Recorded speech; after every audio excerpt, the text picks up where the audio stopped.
going on. Get the fuck off me! Get off me! Get off me!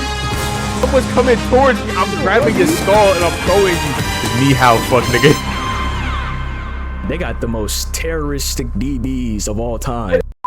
And with that, that will be the end of our college football week 13. And I'm gonna be honest, this was a very, very trash week of football. As you can tell by my voice, there's nothing really exciting to talk about here.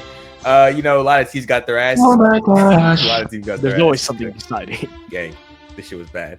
Man, anyway, hey, Jordan, how do you think of this week of college football, man? A lot of belt, a lot of BTA. Me personally, I'm a fan of a great blowout. You know, you got to do it the right way. You got to blow out a team, you got to blow them out the right way. But this is, man, you know, we didn't talk. I don't talk about it in this video. Man, Notre Dame gave Syracuse something that I don't know. They had years of pain built up, man. Syracuse got to beat them like 7 times in a row to get that stench cleaned off from that loss. But no, other than that, you know, this week was, you know, it was blowouts, BTA.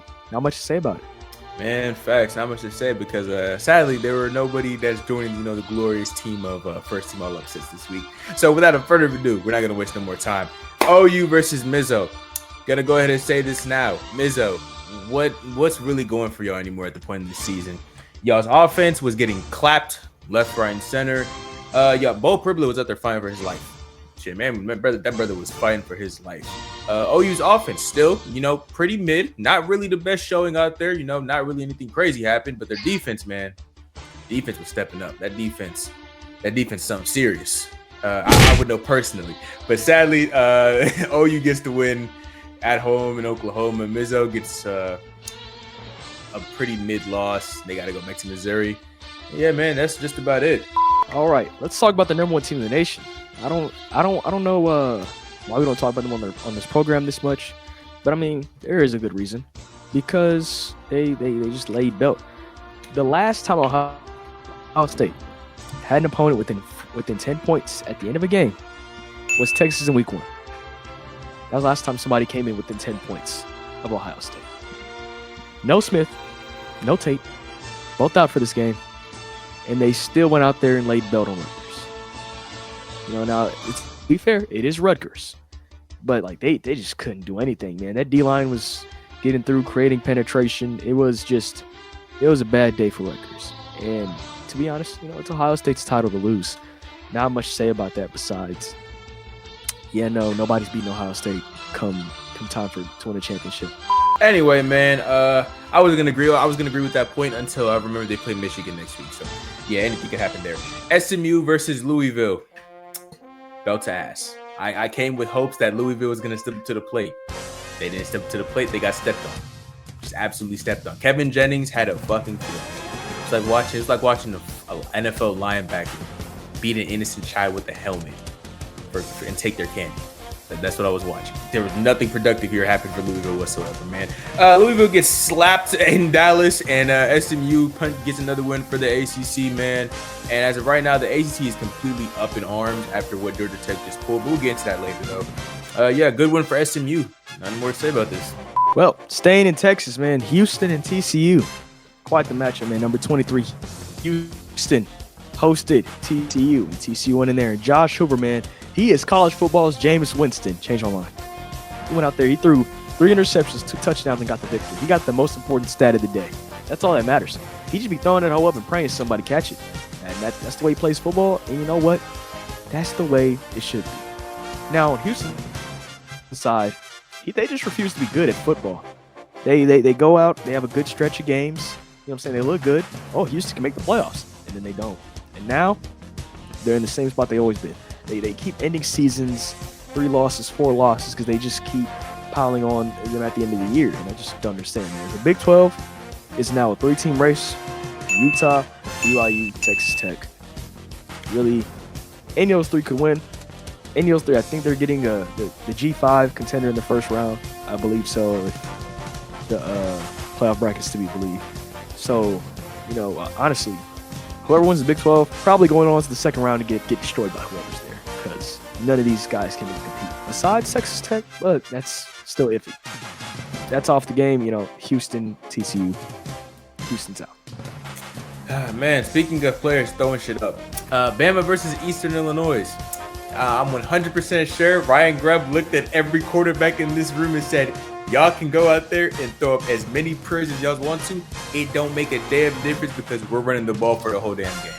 8 rushing touchdowns. Yeah, 56-0. Not a single quarterback that played this game had a single passing touchdown. Shit, Ty Simpson went out there and that man was out there throwing Hail Marys. The man went out there and just started chucking up passes. Left the game with 2 interceptions, but I mean, hey, man, what do I expect from somebody throwing up Hail Marys with like 5 seconds left? Alabama gets the win, 56-0. None of the receivers were useful today, understandably so. And yeah, man, great win for Alabama. Heading into Auburn next week at Jordan-Hare. Speaking of quarterbacks, quarterbacks I love watching. I tuned into Boise State versus Colorado State. I went down to Boise, Idaho. I expected some great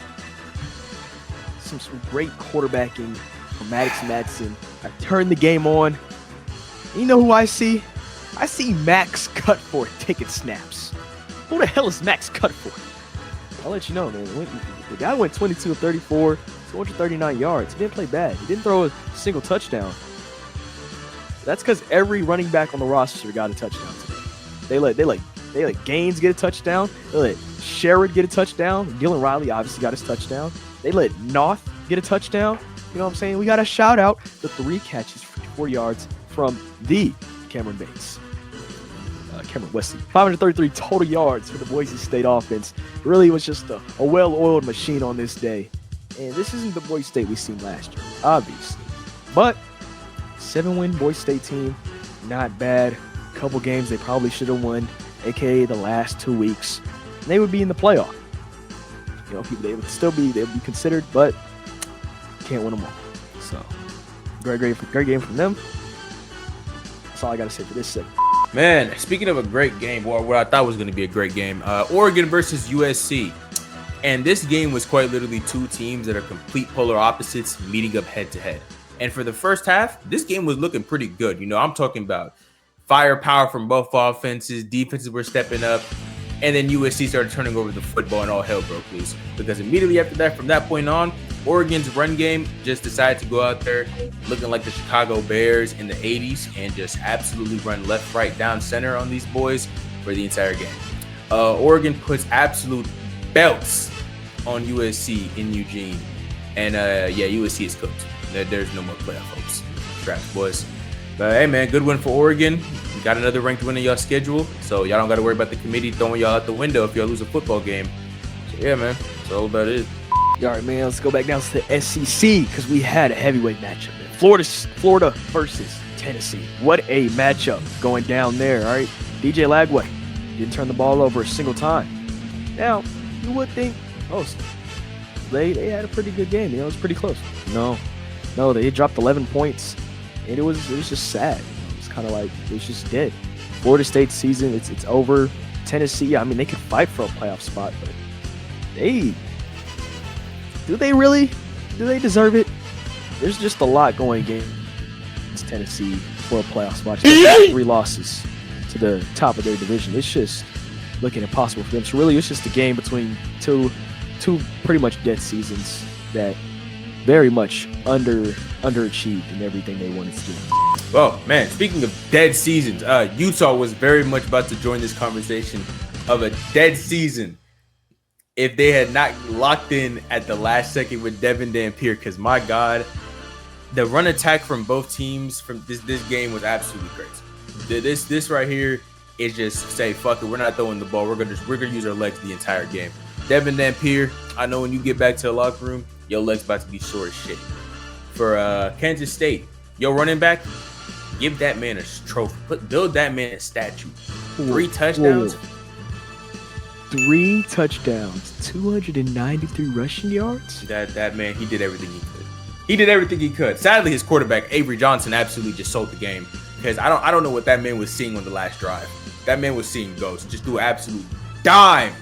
He's got to go to the league, right? To the linebacker. Oh, he's going to the league. Don't worry about that. He's going to the league. But man, Devin Dampier came in the clutch, put on for the city. Giant run at the end of the game to put them right in the red zone. And Utah clutches up and gets the win at home against Kansas State. Kansas State, well, The running back, hold your head high, my brother, Avery Johnson. What the fuck? All I got to say about that. Let's talk about playoff spots, man. Let's talk about G5 contenders, right? Let's talk about the G5 contender. That is the University of North Texas. They visited Rice for what was basically a tune-up match for them. All right, there was nothing big in this match. Rice was fighting for nothing. I mean, they're fighting for bowl eligibility, but the problem is they went up against Caleb Hawkins. When you go up against Caleb Hawkins, you just don't win. But you know what? Let me not give all the love to Caleb Hawkins for this game, because while he did have his typical 3 touchdowns, because he has to do that, status quo, we're not going to ignore Wyatt Young. All right, Wyatt Young had 295 receiving yards for 2 touchdowns. Mind you, he only had 8 catches. Only had 8 catches and managed 295 yards. Drew Mestemaker. Whoa, wait a fucking minute. The math ain't mathing. How the hell? Hold up. Wait a minute. You thought about it. You thought about it. Wait a minute. The math ain't mathing here. Yeah, 8 catches, 295 yards. For those wondering, or those get at math, doing the math, 36.9 yards per catch. I'd be sick to my stomach. So basically, 37 yards per catch on 8 catches is what gave him. Drew Mestemaker, I'll be honest, man. In the offseason, go get your bag. Go get the bag, man. I don't care what anybody says. Oh, you got to be loyal, man. You know, they give you a chance to walk on. They give you a chance to walk on. You're taking them at the furthest they've ever been in their entire lives. You deuces. Chuck up the deuces and leave in the offseason, man. Go get your payday. Drew Mestemaker is going to get paid by a program, man. I don't know what program, and quite frankly, I don't care. Wherever he goes, it's going to be exciting. It's going to be exciting. I mean, Coach Morris is gone in the offseason. I mean, that's what things are pointing to. Caleb Hawkins, he's gone. I know I would say, you know, he should stay down here and farm. He's not. Whatever college needs a running back, he's going. Whatever college needs a quarterback, Mestemaker's going. Whatever college needs a coach, Morris is going. To be honest, you know, I'm a big fan of all of them coming to Louisiana. He's going to stay. But give UNT the spot, man. Just give UNT the G5 spot. I feel like that game against Southwood was a hiccup. Don't give it to James Madison. Don't give it to Tulane. Give it to UNT. That is all I have to say. Anyway, before he started smoking crack, man. There we go, man. Last game on the docket for me. Pittsburgh versus Georgia Tech. I don't know what happened with this game. I don't know what's going on in Georgia. I don't know if it's the trash-ass who they got up there. I don't know if it's the Hellcats, the Trackhawks. I don't know what's going on up there at GT. But y'all need to fix this shit. And y'all need to fix it quickly. Because going down 28-0 by the first quarter is egregious. And this team is not ran by Shane Beamer. So there was no chance of y'all coming back. Because every time Georgia Tech scored in the second half, Pittsburgh immediately got into the end zone. Wasted no time. Pick six, bam. 40-yard run, bam. At that point, I was like, it's GG's, bro. Y'all season is cooked. Georgia Tech has completely killed their playoff hopes because this game for them was quite literally, you win, you go to the ACC championship game, you get a playoff spot. You didn't do either one of those things. So, yes, Raps, man, you would have to pray for a miracle that y'all beat Georgia next season. No, not next season, next week, and take them to the pits of hell with y'all. Sadly, that's not going to happen. That's very unlikely to happen. But yeah, man, that's all I got to say about that. Vanderbilt and Kentucky. Vandy went down there. They got the job done, man. Diego Pavia, straight baller, man. I haven't watched a Vandy game, that closely. This one was the one. Diego's a baller, man. I seen it. Cutter Bowley shit himself. Kentucky's Kentucky. But if Vandy wants to really win something, they're going to need this offense to step up. They're going to need Diego to play out of his mind come this playoff run. What? Bro, what are you talking about, man? Man, and with that will wrap up our week 13 of college football. But before we go, gotta give it up to our favorite segment of the damn day. You're going bowling. On this segment of You're Going Bowling, we present 8 brand new teams. Now it's becoming do or die time, man. If you win this week and you got 5 wins, right? If you got 5 wins right now and you win, you're going bowling. And if you don't, you're going home. All right.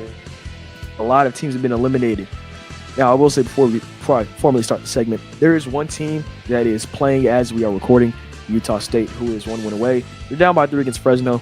Oseji monitored the game. If they win, just slide them in the segment. Just slide them in. Anyways, Northwestern, you're going bowling. Clemson, you're going bowling. Duke, you're going bowling. North Carolina State, you're going bowling. UTSA, you're going bowling. Miami of Ohio, you're going bowling. Florida International, you're going bowling. And finally, Louisiana Tech, the best tech in the nation, you're going bowling. Oh my God, bro, is dick riding all you do? Man, and with that will end. God damn. Anyway, with that will end off our week 13 of college football, man. Not really the most eventful week, but hey, man, y'all gonna be in for a treat next week because next week is rivalry week. We got all the good games lined up next week. Thanksgiving weekend, Black Friday weekend, best time to watch some football, whether it be NFL, college football. Make sure y'all like and subscribe to stay tuned with that. And Jordan, any last words before we leave? Next Thursday, we will be at the one and only. Actually, it's not next Thursday, but this Thursday. This Thursday, we will be at Cowboys Chiefs for Thanksgiving. I don't know if we're going to make that a separate video, just put that into the weekly review. I'll see. Let us know. You guys watch the show. Hey, college football has become the most popular series we have on the channel. You know, the NFL weekly review fell off. The college football review, hey, it rose. So apparently y'all like college football more than y'all like the NFL. But that's up to debate. That's all I got to say. Man, and with that, we're out.